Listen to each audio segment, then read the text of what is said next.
बिस्मिल्लाहिर्रहमानिर्रहीम।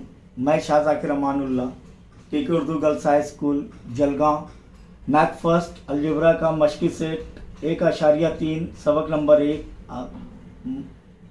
इसका सवाल नंबर 3 लेकर फिर से हाजिर हुआ हूँ। गौर फरमाएं।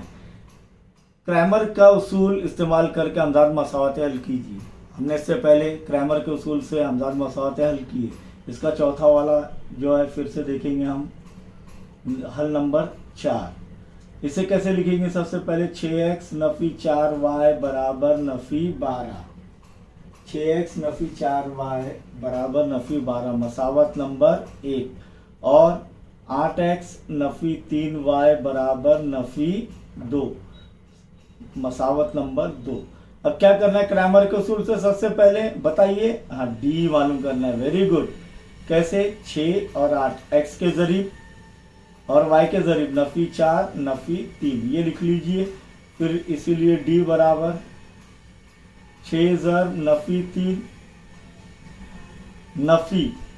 नफ़ी 4 ज़र 8 नफ़ी 4 ज़र 8 जमा ज़र नफ़ी 6 त्रिक 18 नफ़ी ज़र नफ़ी जमा 6 चौक 24 4 ज़र 8 32 6 चौक 24 नहीं 4 ज़र 8 यानी नफ़ी 18 जमा 32। अब 32 में से 18 गए, कितने बचे? 14। इसीलिए डी की कीमत क्या आ गई?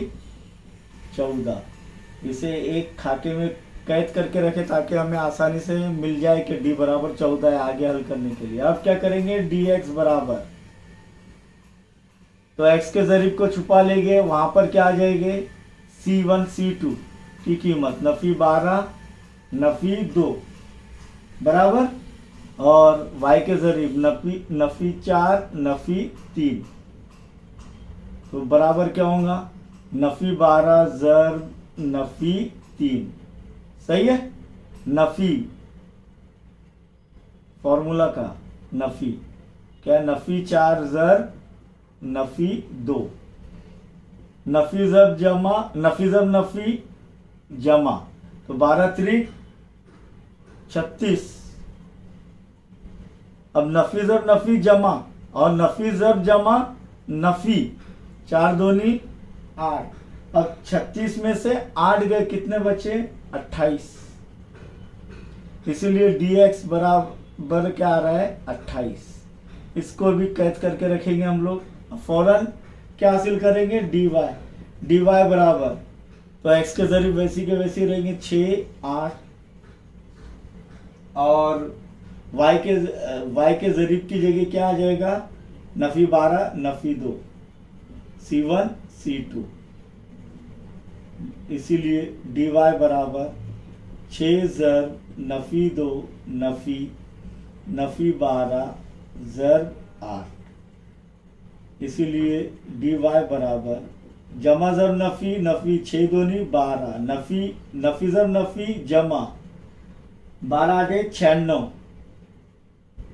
इसीलिए dy बराबर 96 में से 12 गए, कितने बचे? 84। तो ये इसको भी कैद कर लिए। क्या हमारा हल हो गया? नहीं। अब x बराबर dx बटे d। dx क्या है? देखिए 28 बटे d कितना है? 14 14 एकम 14 14 दूनी 28। इसीलिए x बराबर क्या आ रहा है? 2। यह आ गया हमारा एक हल।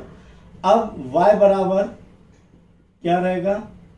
dy बटे d।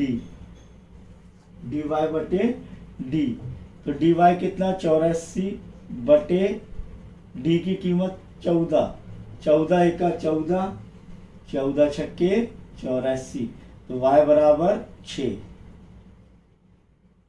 समझ में आया? हमारा हल क्या हो गया फिर? बोलिए। 2,6 यानी x की कीमत, x और y की कीमत। इस तरीके से यहाँ पर यह है, हमने सवाल नंबर 3 का चौथा हल किया। अब सवाल नंबर 3 का छठा हल करेंगे और बाकी के सवालात आपको हल करना है।